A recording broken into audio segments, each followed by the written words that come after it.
everyone, welcome to Melissa's Musing on this fabulous Wednesday, I think. It's hump day. Pretty sure it's Wednesday. John and I started out this week at a conference, which was amazing. We learned a lot. It was a real estate mastermind, and we got a lot of great insight, which I will be bringing to you guys later this week. But my message today is really interesting. So I was reading You Are a Badass by Jen Sincero. Great book. I've talked about it a lot on my musings. But one of the quotes that stood out to me, and I've been waiting to kind of do a musing on it, and I was thinking about it today, it's such a powerful sentence that she wrote. And it says, watching someone else totally go for it can be incredibly upsetting to the person who spent a lifetime building a solid case for why they themselves can't. So do you ever have like those ridiculous ideas where you're like, oh man, I'm just gonna, for example, John and I'm just gonna pick up, quit my job, sell my house, pack up the car, and travel across the country to arrive in San Diego, right? Like crazy, ridiculous idea, of course. And you have the friends who totally believe it and are like, dude, that's gonna be so, sorry, phone call. Dude, that's gonna be so freaking awesome. Like, sorry, lost focus box. Okay, dude, that's gonna be so freaking awesome. Like, that's gonna be amazing. I am so excited for you. You're gonna rock it, right? And then there's the other half of people who are like, why? Why would you do something that's stupid? I can't believe you're quitting your high-paying job. You're selling your house? You're doing what? Wah, wah, wah, right? We all have experienced those people. And the reason that they show up that way and have that response is probably because they've literally spent an entire lifetime building a case for themselves as to why they can't do things. Spot on, Alex. Judgment and fear. They're so fearful of not being successful that they're super judgmental when they see other people following their dreams. And I see it happen all the time. Passion killers. I love that, Michelle. It's so true. Because ultimately, like, anytime that I have an idea, most of the time, it's really freaking crazy. Often my ideas are like, John's like, oh shoot, like Melissa, John will mention something in passing and I'm like, let's do that this week. And he's like, Jesus, why did I open my mouth?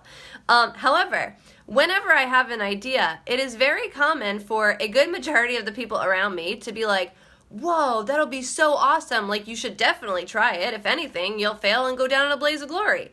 And then there's people who are very fear-based who are like, are you freaking kidding me? Like, why would you do something like that? That sounds ridiculous. Or, you know, like just bringing that energy to the table. My motto is, watch me. That's usually my response to those people. They're like, you're never going to do that. And I'm like, watch me. My old manager was one of them. But really, ultimately, like, it's so interesting when you put yourself in somebody else's shoes to understand where they're coming from. And when somebody truly builds a solid case for their entire life as to why they can't do something, when you're telling them about your hopes, your dreams, your goals, and all the awesome shit that you're going to do, of course their natural response is to be like, what? Because that's the box that they've put themselves in. So, I'm going to just repeat it because it's so powerful. Watching someone else totally go for it can be incredibly upsetting to the person who spent a lifetime building a solid case for why they themselves can't.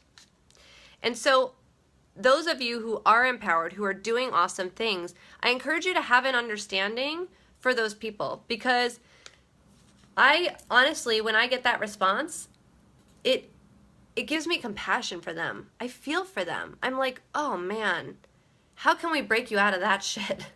Because that's not serving you. Clearly, you know, like, you get to prove to yourself that you can do the things that you want in life. So when I experience that negativity and that, you know, just downerism, I guess, I'll create a word, just like, you know, like that complete, like, want, that feeling, when you experience that, you get to, one, put yourself in that person's shoes.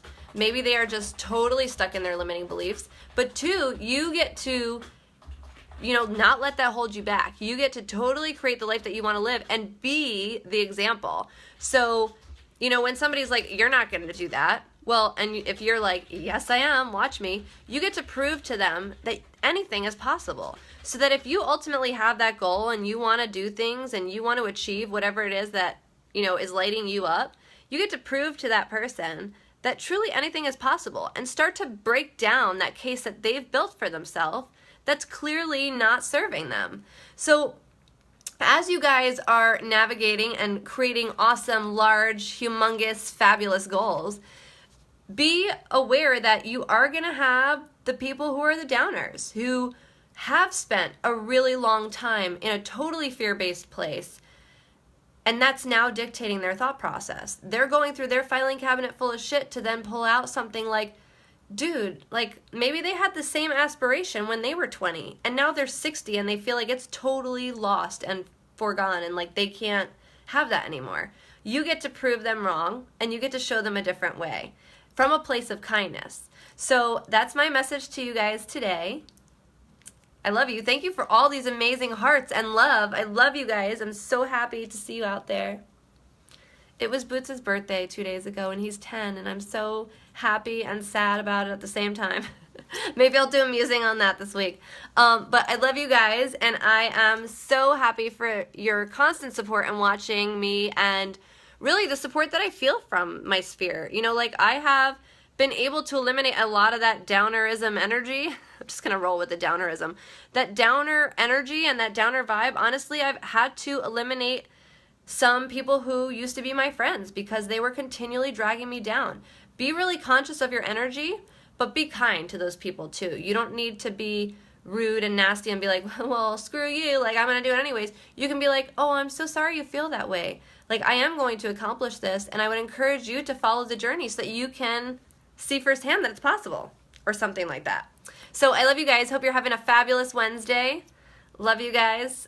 Alex, coin it. Yes, downerism. That's my new thing.